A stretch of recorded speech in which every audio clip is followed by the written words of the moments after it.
3, 2, 1 open your eyes. ध्यान से देखिए, वो ये रहा आपके सामने।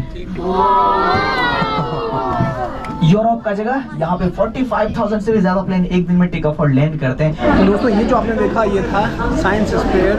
Hello friends, welcome back to my channel. आपका फिर से एक नई वीडियो में स्वागत है। अभी हूँ मैं पटना में और आपको दिखाने वाला हूँ श्री कृष्ण साइंस सेंटर। और ये जो जगह है वो काफ़ी फेमस है। अगर आप साइंस में रुचि रखते हैं और साइंस के एक्सपेरिमेंट को आप देखना चाहते हैं तो ये जगह आपके लिए है। अगर बात करें इसके लोकेशन की तो बगल में विश्वकुमान भवन है, गांधी मैदान के पास विश्वकुमान भवन है, उसी के जस्ट बगल में ये पड़ता है श्री कृष्ण विज्ञान केंद्र। तो चलिए आपको करवाने वाले इसका फुल टूर, तो अंत तक इस वीडियो में ज़रूर बने रहिएगा क्योंकि आज का जो व्लॉग है वो बहुत ही खास होने वाला है। तो चलिए बिना देर किए शुरू करते हैं। तो ये आप देख सकते हैं इसका अलग अलग सेगमेंट है। एंट्री फी जो है वो 40 रुपीज़ का है। 3D शो करेंगे तो 35 rupees, space show 30 rupees, science show 10 rupees, science on sphere 30 rupees के लिए, और ये जो है वो बच्चों के लिए। तो चलिए देखते हैं।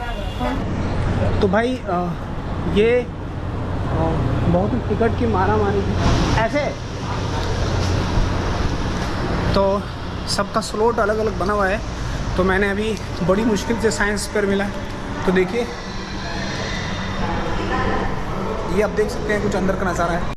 तो ये आप देख सकते हैं ये है साइंस स्पेयर, जिसके लिए 30 रुपीज़ का टिकट लेना होता है और इसका जो टाइम स्लॉट है वो 12:30 का है।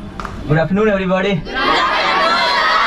ओह माय गॉड, ये भी ना बात है कि मैं तन्मय आप सबों का स्वागत करता हूँ साइंस ऑन स्पेयर शो में। हम लोग जानते हैं कि हम लोग कहाँ घूमने के लिए आए। हम लोग आए श्री कृष्ण विज्ञान केंद्र घूमने के लिए आए, और जिस हॉल में आप लोग बैठे हुए हैं ये हॉल है हमारा साइंस ऑन स्पेयर शो का हॉल। ओके, अब हम लोग इसमें बहुत सारे इंपॉर्टेंट जानकारियां लेंगे और हमारे सेलेस्टियल ऑब्जेक्ट्स के बारे में जानेंगे, आकाशीय पिंडों के बारे में जानेंगे और बहुत सारे रोचक तथ्यों पर बात भी करेंगे। ओके, तो अब हम लोग इस शो को शुरू करने वाले हैं। अपनी आंखें बंद करनी है मेरे काउंटिंग पे। Okay, I will count 1 2 3 and you all have to close your eyes. Okay, got it? उसके बाद जैसे मैं कहूंगा अपनी आंखें खोले या फिर 3 2 1 तो you have to open your eyes. Okay, got it? समझ में आई बात? कोई चीटिंग नहीं करेगा। जो चीटिंग करेगा उसका आंख हाथ में आ जाएगा। 3 2 1 ओपन योर आईज। क्या है ये? पृथ्वी है जहाँ हम लोग रहते हैं, है कि नहीं? ओके, यहाँ अलग अलग रंग देख पा रहे हैं हम लोग। कौन कौन से रंगों को देख पा रहे हैं? okay, सबसे अधिक मात्रा में कौन सा रंग देख पा रहे हैं हम लोग? ब्लू। ओके, किसी न किसी चीज को सिग्निफाई कर रहा होगा ना, तो किस चीज को सिग्निफाई कर रहा है ये blue colour? Excellent, water bodies को रिप्रेजेंट किया जा रहा है। और कौन सा रंग देख पा रहे हैं हम लोग? ग्रीन। वेरी गुड, किसी को सिग्निफाई कर रहा होगा? Very good, greenery, vegetations, plantations, और जहाँ पे भी एग्रीकल्चरल एक्टिविटीज हम लोग करते हैं वहाँ सारे के सारे प्लेसेस को हम लोग किस कलर में देख पा रहे हैं? ग्रीन कलर में। और कौन सा कलर देख पा रहे हैं हम लोग यहाँ? ओके, व्हाइट बहुत सारे मात्रा में देख पा रहे हैं। किसी को सिग्निफाई कर रहा होगा? Mountain. Very good, clouds and snow. Excellent, very good. अब इतने सारे बादल, और अगर हम लोग ध्रुवीय क्षेत्र को देखें, पृथ्वी को थोड़ा सा घुमा दें और इस वाले क्षेत्र को देखें पोलर रीजन पे, तो आप देख सकते हैं बहुत सारा अधिक मात्रा में क्या है, हम लोग आइस देख सकते हैं। ओके, स्नो देख सकते हैं। Okay, got it? समझ में आई बात? ओके, अब हम लोग क्या करते हैं, और एक रंग देख पा रहे हैं। कौन सा रंग देख पा रहे हैं? वेरी गुड, येलो इस कलर या फिर ब्राउन इस कलर हम लोग आसानी से देख पा रहे हैं। और ये कलर किसी को सिग्निफाई कर रहा होगा?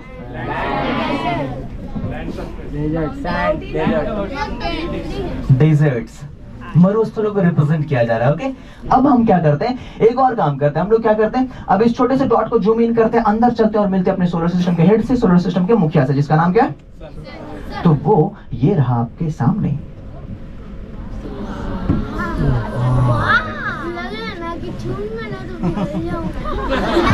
वेरी गुड, बहुत अच्छा लग रहा है आपको। अच्छा, गर्मी लग रही है? गर्मी लग रही है? नहीं लग रही है? वाह, सूरज को ठंडा कर दिया ना। बताओ, हमारे यहाँ का इतना खतरनाक एसी है कि सूरज को ठंडा कर दिया। हाँ, ऐसी बात नहीं है। ओके, तो कमाल की बात है कि हम लोग इसको देख पा रहे हैं। खास बात वो ये कि ये जो आप अपने सामने सूरज देख पा रहे हैं, बेसिकली ये है क्या, ये फिल्टर्ड इमेज है। ओके, यह जो आप चमकता हुआ भाग देख पा रहे हैं, बेसिकली यहाँ से निकलता है सोलर फ्लेयर्स। क्या निकलता है? अगर सूरज के सबसे ऑटोमोस्ट सरफेस के नाम के विषय में बात करें तो उसको कहते हैं हम लोग कोरोना। क्या कहते हैं? नाम सुना है कि नहीं? 2 साल याद आ जाते हैं, है कि नहीं? ओके, अब अगर तापमान के विषय में बात करें तो लगभग 10 से 20 लाख डिग्री सेल्सियस तापमान होता है सूरज के सबसे ऑटोमस सरफेस के। अगर इसके अंदर चले जाएं, इसके सेंटर पे चले जाएं और वहां के तापमान के बारे में बात करें तो वो लगभग कितना है 1.5 करोड़ डिग्री सेल्सियस, इतना अधिक तापमान है। अब हम लोग क्या करते हैं, अगर ये पूरा का पूरा सूरज हमारे सामने और इसके सामने अगर हम लोग बाकी प्लैनेट्स को प्लॉट करते हो और वो देखते वो नजारा कैसा दिखने वाला था हमें, तो ध्यान से देखिए कुछ ऐसा। तो ये जो पहला छोटा सा डॉट है कौन सा प्लैनेट होगा? उसके बाद नेक्स्ट नेक्स्ट नेक्स्ट नेक्स्ट, उसके बाद नेक्स्ट प्लूटो। सबसे पहला प्लैनेट देख पा रहे कौन सा प्लैनेट है वो? और तीसरे नंबर का अर्थ। पृथ्वी सूरज से बहुत बड़ी है ना? वेरी गुड, बहुत छोटी है। कितनी छोटी है? अगर हम लोग वॉल्यूम वाइज बात करें तो लगभग कितनी 13 लाख समा सकते हैं। हमारा सूर्य इतना बड़ा है, 13 लाख पृथ्वियां समा सकती, इतना बड़ा हमारा सूर्य है। और अगर हम लोग क्या करें, बाकी प्लैनेट्स के विषय में भी हम लोग अभी बातें करेंगे। तो अब हम लोग क्या करते हैं, एक एक करके अलग अलग प्लैनेट्स आपके सामने लाते हैं, एक एक करके अलग अलग सेलेस्टियल ऑब्जेक्ट्स, वो कोई भी हो सकता है, ठीक है, अलग अलग आकाशीय पिंड आपके सामने लाते हैं। आपको ध्यान से देखना और बताना आखिर ये है क्या, उसका नाम क्या। ओके, तो हम लोग तैयार हैं इसके लिए? क्या ये चंदा मामा? ओके, दिन रात देखते कि नहीं? दिन में कौन देखता है? रात में देखते हैं। Very good. ओके, रात में अच्छे से देखते हैं, दिन में हल्का फुल्का कभी कभी दिख जाता है। अब खास बात वो ये कि अगर हम ध्यान से देखें तो पृथ्वी से बैठ के हम लोग चांद के सिर्फ एक भाग को जिंदगी भर देखते हैं। वो कौन सा भाग है? वो यही भाग है जो हमें अभी आप लोग देख पा रहे हैं। इसको ये सैटेलाइट पार्ट इसको कहते हैं मारिया। क्या कहते हैं? और जिस भाग को हम लोग पृथ्वी से बैठ के कभी नहीं देख सकते जिंदगी भर, वो कौन सा भाग है? ये चमकता भाग, इसको कहते हैं लूनर हाईलैंड। क्या कहते हैं? अगर इस भाग को हमें देखना है तो हमें क्या बनना पड़ेगा? एस्ट्रोनॉट, अंतरिक्ष यात्री। ओके, और एस्ट्रोनॉट बन करके चांद के उस भाग दाग जा करके वहां से आसानी से इस भाग को देख सकते हैं। क्या ये? वेरी गुड, ये एक्सीलेंट। ओके, इसको कहते हैं कौन सा ग्रह? वेनस। हिंदी में क्या कहते हैं इसको? शुक्र। वेरी गुड, शुक्र ग्रह कहते हैं। खास बात ये है hottest planet of our solar system, मतलब हमारे सूर्य के पूरे सोलर सिस्टम का सबसे गर्म ग्रह यही है। अब इसके पीछे कारण क्या है? इसके पीछे कारण ये है कि यहाँ पे पाया था कार्बन डाइऑक्साइड का बहुत अधिक मात्रा, बहुत अधिक मतलब कितना, लगभग 91% से भी ज्यादा कार्बन डाइऑक्साइड का मात्रा इस प्लैनेट में पाया जाता है। जैसे कारण इस घटना घटती है यहाँ पर, उसको कहते हैं हम लोग ग्रीन हाउस इफेक्ट, हरित गृह प्रभाव। नाम सुना होगा ना? बेसिकली होता क्या है, इतने सारे अधिक मात्रा में कार्बन डाइऑक्साइड पाए जाने का, यहाँ जो सूरज की रोशनी आती है उसको जितने भी हीट लाइट और टेम्परेचर वहां से आते हैं वो सारे के सारे क्या करते हैं, ये ट्रैप करके रखते रहते हैं। और धीरे धीरे क्या होता है, इस प्लैनेट का टेम्परेचर बहुत अधिक बढ़ जाता है। यहाँ जो आप चमकता हुआ भाग देख पा रहे हैं, बेसिकली यहाँ पे सल्फ्यूरिक एसिड का भी बहुत अधिक मात्रा पाया था। जैसे कारण सूरज की रोशनी जब इस पर पड़ती है, रिफ्लेक्ट होकर हम तक पहुंचती है, तो ये हमें बिल्कुल इसी तरह से दृश्यमान होती है। और अगले प्लैनेट के विषय हम लोग बात करते हैं, जुपिटर, मतलब हिंदी में क्या कहते हैं? बृहस्पति ग्रह। Very good. अब खास जगह में ये सारे के सारे प्लैनेट्स ये जो होंगे, ये सारे के सारे प्लैनेट्स अब होंगे गैसियस प्लैनेट्स। और सबसे ज्यादा बड़ा जो प्लैनेट है हमारे सोलर सिस्टम में वो यही है जिसको आप लोग अपने सामने देख पा रहे हैं। ये सारे के सारे गैसियस प्लैनेट्स है और इसमें से भी इस प्लैनेट को कहते हैं गैसियस जायंट, मतलब ये सबसे बड़ा गैसियस प्लैनेट है। और एक खास जगह मैं आपको दिखा दूं इस प्लैनेट पे भी, ये जो आप आंख नुमा स्ट्रक्चर देख पा रहे हैं, बेसिकली ये कोई आंख नहीं बल्कि इस प्लैनेट पर चलता रहा पिछले 350 सालों से एक भंवर है, एक बवंडर है। अगर इसके साइज की बात करें तो लगभग 3 पृथ्वियां समा सकती है इस छोटे से भाग में। अगर इस पूरे प्लैनेट का एक छोटा सा भाग 3 पृथ्वी के बराबर हो सकता है, तो आप इमेजिन कीजिए कि पूरा का पूरा प्लैनेट कितना बड़ा होगा। लगभग 1500 पृथ्वियां, मतलब 1500 पृथ्वियां समा सकती है, इतना बड़ा प्लैनेट है। और यही आकार बनाता है इस पूरे हमारे सोलर सिस्टम का सबसे बड़ा प्लैनेट, इस प्लैनेट का। ओके, आपके सामने सैटर्न, और अब इसके रिंग को आप नहीं देख पा रहे होंगे। इसके पीछे कारण ये कि हमारा जो प्रोजेक्शन सिस्टम है वो है 2D प्रोजेक्शन सिस्टम, जिसके कारण उस रिंग को हम लोग अलग से नहीं दिखवा पा रहे हैं, वो इसी की सरफेस पे प्लॉटेड है। अब खास बात मैं बता दूं इस प्लैनेट के बारे में, वो ये कि इसकी डेंसिटी इतनी है कि किसी दिन अगर ऐसा संभव हो पाए कि पूरे के पूरे प्लैनेट को उठा करके हम लोग पानी के ऊपर रख देते हैं, तो पूरा का पूरा प्लैनेट ही पानी के ऊपर फ्लोट करना स्टार्ट कर देगा। मतलब इसकी डेंसिटी किससे कम है? पानी से भी कम है। ओके, अब हम लोग मिलते हैं अपने सीरीज में सेकंड लास्ट प्लैनेट से, इसका नाम क्या है? यूरेनस। ओके, अरुण कहते हैं इसको हिंदी में। ओके, खास बात वो ये कि यहाँ पे मीथेन का बहुत अधिक मात्रा पाया जाता है। और इतनी अधिक मात्रा में मीथेन पाए जाने का जब सूरज की रोशनी इस पर पड़ती है तो हमें फेंट ब्लूइश कलर दृश्यमान होती है। और हम अपने सीरीज में सबसे लास्ट प्लैनेट से अगर हम लोग मिलना चाहें तो क्या नाम होता है उसका? नेपच्यून, यानी कि वरुण। सूर्य से बहुत अधिक दूरी होने के कारण यहाँ पे रोशनी बहुत कम पहुंच पाती है, सूर्य का प्रकाश बहुत कम पहुंच पाता, और यहाँ आप डीप ब्लूइश कलर या फिर कुछ सेडिमेंटेड पार्ट आसानी से देख सकते हैं। 2006 से पहले की अगर हम लोग बात करें तो एक और प्लैनेट हुआ करता था हमारे सीरीज में, जिसका नाम क्या था? प्लूटो वो ये रहा आपके सामने।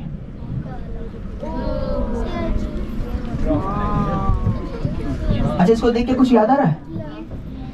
कुछ खाने वाला याद आ रहा है? आइसक्रीम। कौन सा flavour? Okay, very good, chocolate flavour याद आ रहा है? इतने सारे आइसक्रीम चाहिए, कहाँ जाना पड़ेगा? दुकान जाएंगे, प्लूटो पे जाएंगे।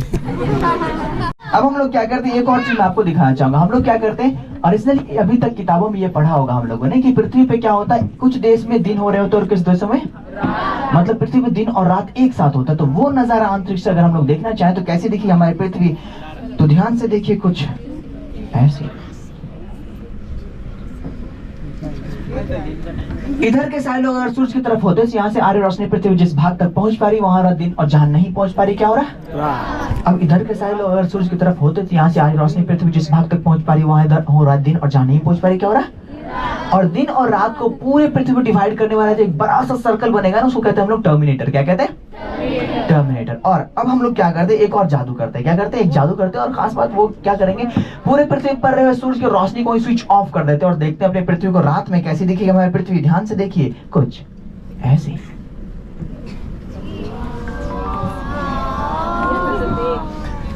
सबसे पहले जब राकेश शर्मा जी अंतरिक्ष में गए थे, उनसे इंदिरा गांधी जी पूछी थी, बताइए राकेश शर्मा जी, अंतरिक्ष से हमारा भारत कैसा दिख रहा है? कहा था सारे जहां से अच्छा। ओके, सारे लोग भारत को देख पा रहे हैं? इंडिया देख पा रहे हैं हम लोग? ओके, इंडिया के वेस्टर्न साइड में अगर हम देखेंगे तो लाइट की डेंसिटी थोड़ी सी कम नजर आ रही है। नजर आ रही है? इसके पीछे कारण क्या है? इसके पीछे कारण ये है कि यहाँ पे क्या पाया जाता है, डेजर्ट पे आ जाता है, जिसके कारण यहाँ पे लाइट की डेंसिटी इंडिया के डेजर्ट पे आ जाता है, जहाँ पे लाइट की डेंसिटी थोड़ी सी कम नजर आ रही है। अब एक और जगह मैं आपको दिखा दूं, ऊपर ये रहा यूरोप का भाग। कौन सा भाग? यूरोप का भाग। लाइट की डेंसिटी नजर आ रही है ज्यादा यहाँ पे। पूरे पृथ्वी जहाँ सबसे अधिक लाइट की डेंसिटी आप देख पाएंगे वो ये रहा आपके सामने। ओके, देख पा रहे हैं? ओके, ये भाग कौन सा है? ये USA, United states of America. यहाँ पे लाइट की डेंसिटी सबसे अधिक मात्रा में आप देख सकते हैं। और खास बात वो ये कि इतनी अधिक मात्रा में लाइट की डेंसिटी देख पा रहे हैं, इसका मतलब हम लोग ये कह सकते हैं कि ये सारे के सारे कंट्री डेवलप्ड कंट्री, और हम लोग किस श्रेणी में आते हैं? Developing country. Okay, very good. अब हम लोग एक और चीज देखते हैं, क्या है ये? क्या है ये? मछली? Time zone? मछली लैंड पे क्या कर रहा है? Very good, aeroplane. क्या ये? एक्सेलेंट, ये प्लेन है। और खास बात वो है कि अगर इंडिया डाटा की बात, एक दिन में 20,000 से भी ज्यादा प्लेन टेक ऑफ और लैंड करते हैं। एक और जगह मैं आपको ले जाना चाहूंगा, ध्यान से देखिए, वो ये रहा आपके सामने, यूरोप का जगह। यहाँ पे 45,000 से भी ज्यादा प्लेन एक दिन में टेक ऑफ और लैंड करते हैं। तो अब क्या करेंगे, ध्यान से देखिए, इतने सारे मींस कम्युनिकेशन और ट्रांसपोर्टेशन हम लोग इस्तेमाल कर रहे हैं, तो कहीं ना कहीं अपने वातावरण को कुछ न कुछ क्षति जरूर पहुंचा रहे होंगे। तो वो क्षति क्या है, तो ध्यान से देखिए, बहुत महत्वपूर्ण चीज बताने जा रहा हूँ। क्या है वो? ये जो आप ऊपर लाल रंग देख पा रहे हैं, बेसिकली ये हमारे एनवायरमेंट में बढ़ते हुए कार्बन डाइऑक्साइड का मात्रा है। ओके, अब खास बात वो है कि इतने अधिक मात्रा में जो कार्बन डाइऑक्साइड बढ़ रहा है, इसके पीछे कौन रिस्पॉन्सिबल है? ह्यूमन बीइंग कौन है? ओ, हमको लगा कोई और स्पेसी है, तो बोलना है ना हम लोग रिस्पॉन्सिबल है। ये अगर हम लोग सिर्फ इंडिया को देखना चाहे तो सब लोग, भारत को देख पा रहे हैं? हम लोग भारत को देख पा रहे हैं? जून जुलाई के मौसम आते आते बहुत सारे जगहों से ग्रीनरी वेजिटेशन कम हो जाते हैं इंडिया में, देख पा रहे हैं? हाँ या ना? तो घर जाके हाँ बोलेंगे। देख पा रहे हैं? ओके, अब इसी मौसम में एक और जगह मैं आपको ले जाना चाहता हूँ, ये साउथ अमेरिका। यहाँ पे पाया था अमेज़न का रेन फॉरेस्ट। क्या पाया था? अमेज़न का रेन फॉरेस्ट। खास बात वो है कि इसको कहते हैं लंग ऑफ द अर्थ, पृथ्वी का फेफड़ा कहते हैं। क्या कहते हैं? क्यों कहते हैं पृथ्वी का फेफड़ा? इसके पीछे कहानी है कि हमारे पूरे पृथ्वी पे किसी भी गांव, किसी मोहल्ले, किसी टोले, किसी भी शहर में रह रहे हैं हम लोग, अपने पूरे जीवन काल का लगभग 20% ऑक्सीजन इसी जंगल से पाते हैं। और 4 साल पहले की मैं बात बता दूं, ऑस्ट्रेलिया, इसमें लग गई थी आग। जो ऑस्ट्रेलिया के जंगल में आग लगी थी, और इतनी भीषण आग थी कि उसमें करोड़ों जानवर जल के मर गए। 1-2 नहीं, 100-200 नहीं, 1000-2000 नहीं, 1 लाख 2 लाख नहीं, कितना? करोड़ों जानवर जल के मर गए। कुछ गलती थी इन जानवरों की? इन जानवरों की कोई गलती नहीं थी। अब इन सारी चीजों को हम लोग एक साथ सही नहीं कर सकते, लेकिन एक चीज हम जरूर कर सकते हैं। क्या कर सकते हैं? जितने भी छोटी छोटी चीजें हम लोगों ने अभी गिने ना, उन सब वो सारे के सारे हमारे हाथ में है। उन सब चीज को हम लोग क्या कर सकते हैं, उस पर कमांड हम खुद कर सकते हैं। हम क्या कर सकते हैं, उन सब चीज को सही कर सकते हैं। एक और काम कर सकते हैं हम लोग, क्या कर सकते हैं, हर एक साल कम से कम एक प्लांटेशन जरूर कर सकते हैं, मतलब एक पौधा जरूर लगा सकते हैं। वो जो एक पौधा होगा सिर्फ हमारे लिए नहीं होगा, हमारे फैमिली के लिए नहीं होगा, हमारे आस पड़ोस के लिए नहीं होगा, हमारे बिहार के लिए नहीं होगा, हमारे इंडिया के लिए नहीं होगा, हमारे एशिया के लिए नहीं होगा, किसके लिए होगा? पूरे अर्थ के लिए होगा। खास बात वो है कि सिर्फ ह्यूमन बीइंग के लिए नहीं होगा, किसके लिए होगा? जानवरों के लिए भी होगा, जो सांस ऑक्सीजन तो लेते, लेकिन क्या प्लांटेशन कर सकते हैं? नहीं कर सकते। तो एक पौधा कोई एक व्यक्ति लगाएगा, बहुत इंपैक्टफुल नहीं होगा, लेकिन अगर हम लोग मिलकर लगाना स्टार्ट कर दें तो आने वाले कुछ ही सालों में, कुछ ही वक्त में ये सारे के सारे समस्याओं से हम लोग निजात पा सकते हैं। और क्या कर सकते हैं, जो भी जैसी भी पृथ्वी हमें मिली हमारे पूर्वजों के द्वारा, आने वाले जनरेशन को भी कम से कम ऐसा इन्वायरमेंट, ऐसी पृथ्वी हम लोग दे पाए, इसका रिस्पॉन्सिबिलिटी हमारे ही कंधे पर है। तो अगर इन सब चीजों को हम लोग सुनना, इन सब चीजों को सीखना और इन सब चीजों को करना स्टार्ट कर दे, तो क्या होगा, आने वाले जनरेशन को भी कम से कम ऐसा इन्वायरमेंट हम लोग प्रोवाइड कर सकेंगे। इन्हीं चंद शब्दों के साथ मैं तन्मय आप सबसे लेता हूं विदा। आप सबों का बहुत बहुत धन्यवाद। Thank you.